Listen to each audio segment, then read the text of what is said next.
Je suis Bassekou Djabi, fondateur de Starter Productions, qui est l'une des branches du groupe Maison Djaber. Avec le poids de son histoire sur le dos, qui divise les concitoyens et est souvent source de conflits, la Guinée est un pays riche en ressources naturelles, considéré comme scandale géologique au vu des conditions de vie de sa population. Avec toujours pour souci d'impacter, à travers son activité, Starter Productions lance avec Bambo Girassi, ici en Guinée, pour vous éclairer sur des faits marquants de notre société. Comme on dit, celui qui ne connaît pas son histoire est condamné à la revivre.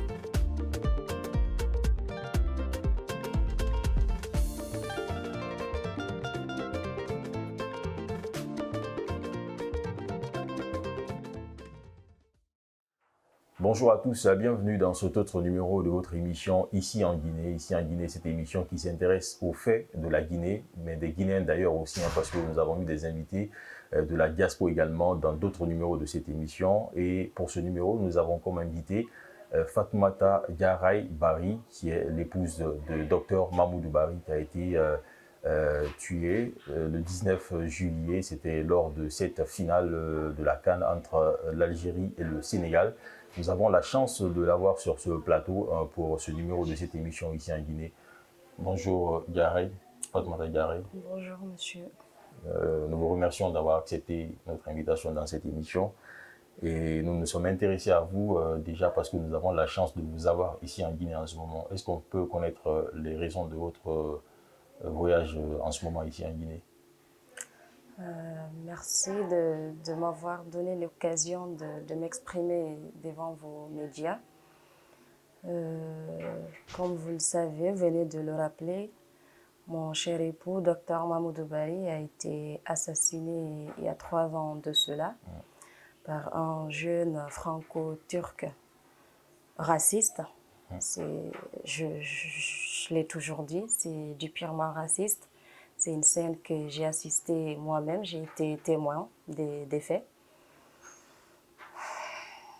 Après son assassinat, vous avez vu tout ce qui s'est passé à travers les médias dans le monde entier.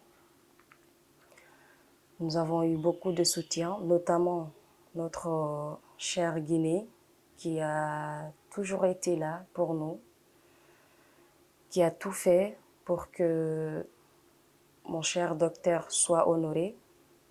La famille Barry est très très reconnaissante de tout ce qui s'est passé, de tout ce qu'ils ont pu faire.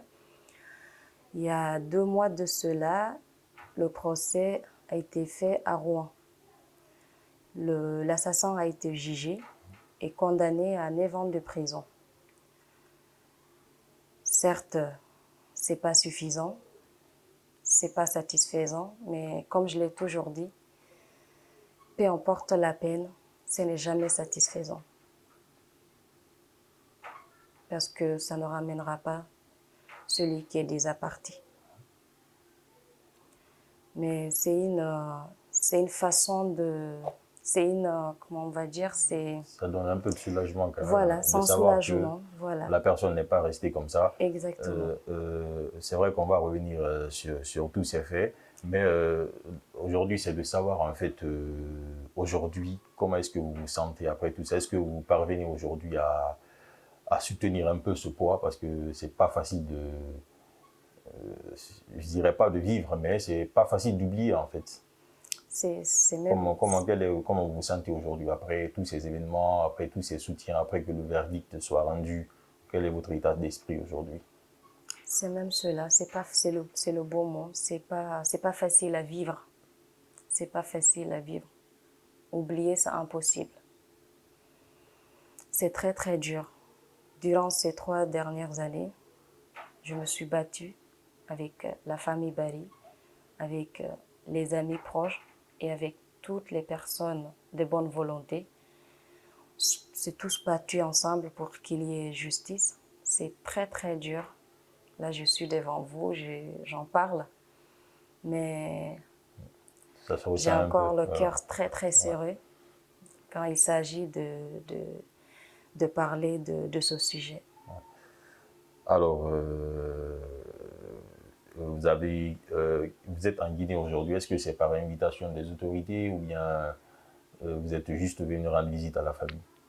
Oui, c'est par une invitation des autorités guinéennes. Après qu'il y a eu le verdict, ils nous ont invités pour encore montrer leur soutien.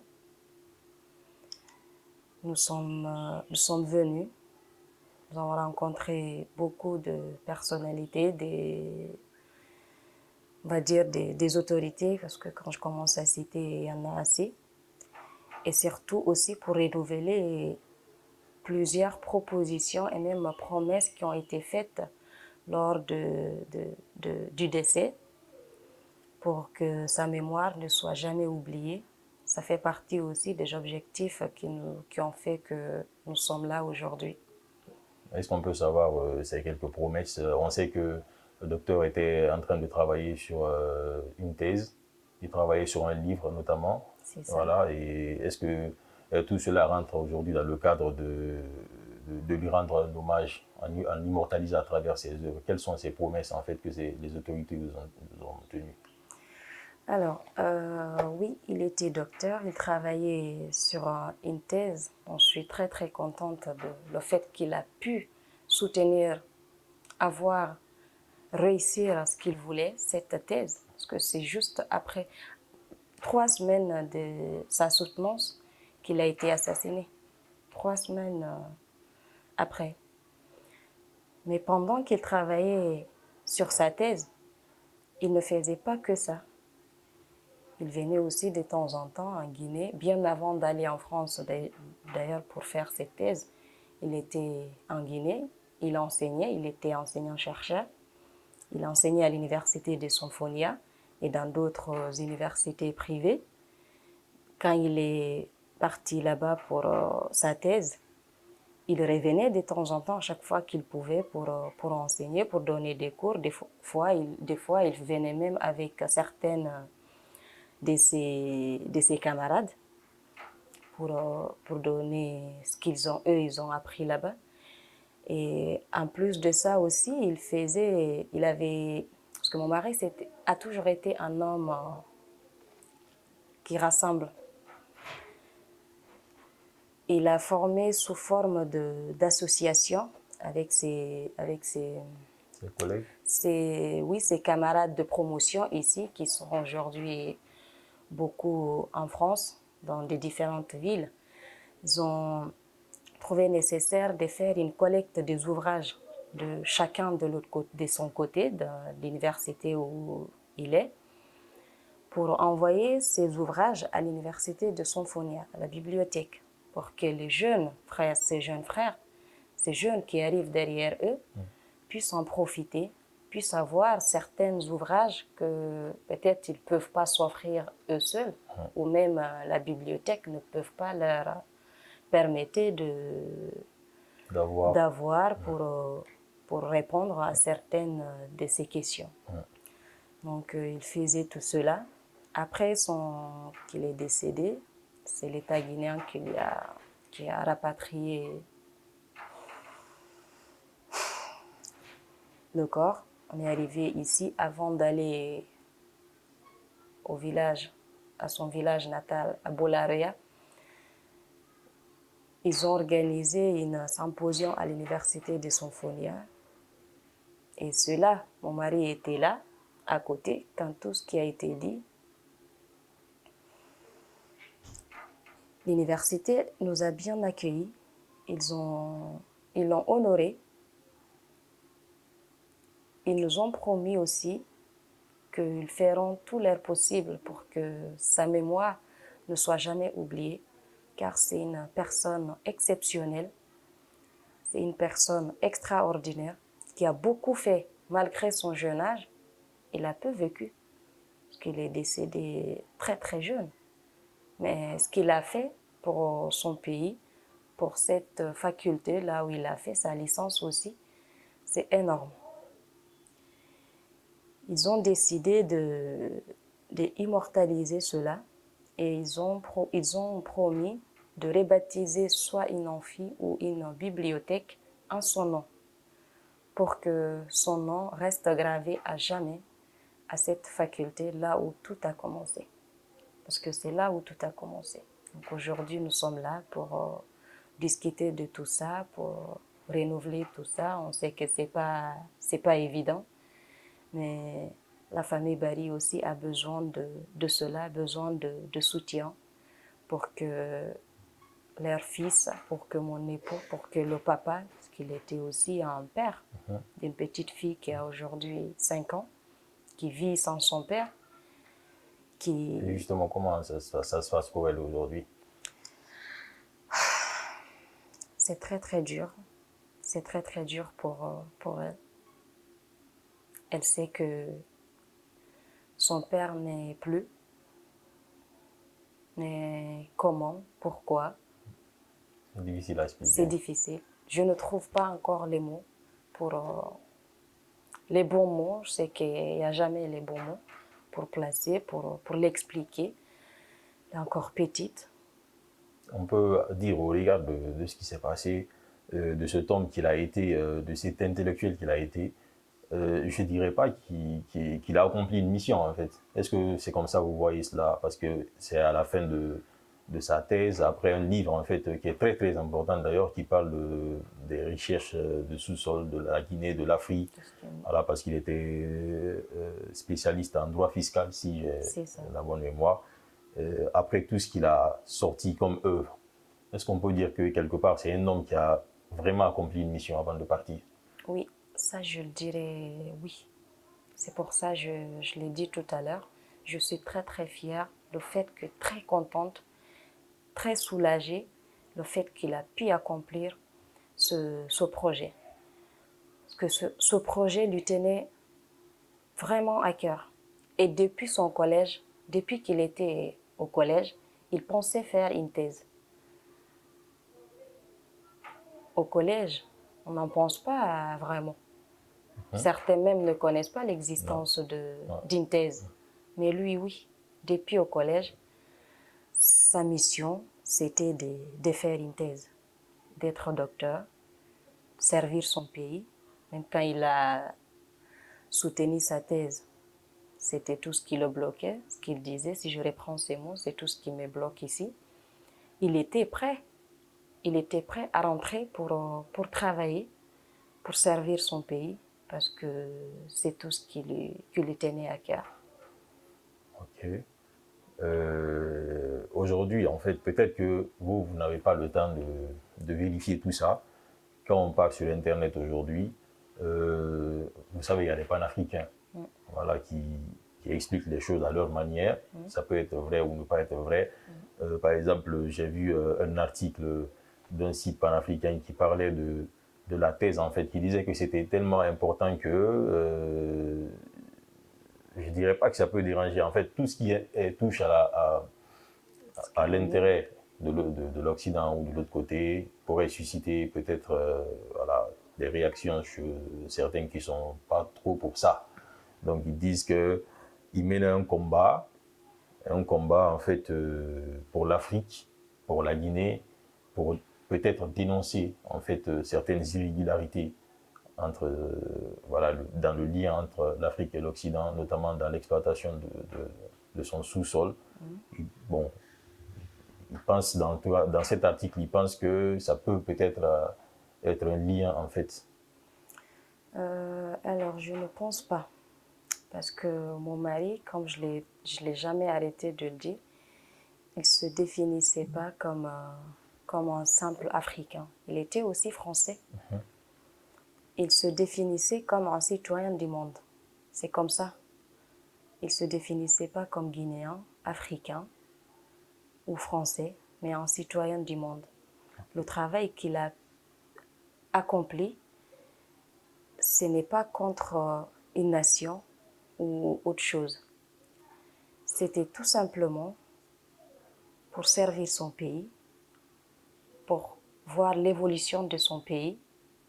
Et il pensait que dans ce domaine, il manquait peut-être de compétents dans ce domaine, ce que je ne maîtrise pas, je ne connais pas, mais c'est un domaine d'après tout ce qu'il me disait. Et même en voyant comment il s'est battu pour avoir cela, il a fait un moment,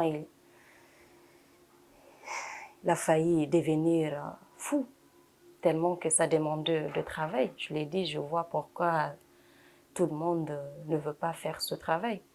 Donc, je pense que c'est non.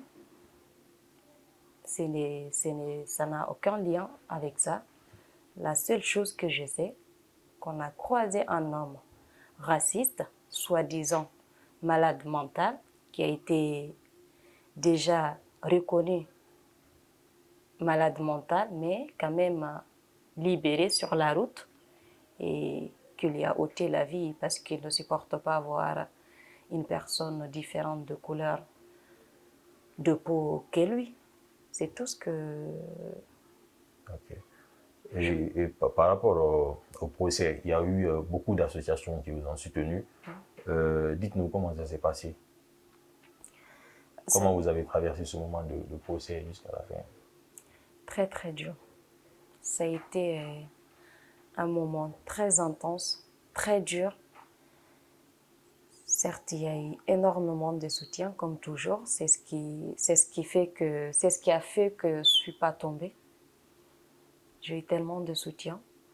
Donc, au niveau du procès aussi, ça a été pareil. Il y a eu des associations antiracistes, beaucoup d'autres associations qui luttent contre le racisme et le respect de l'humanité.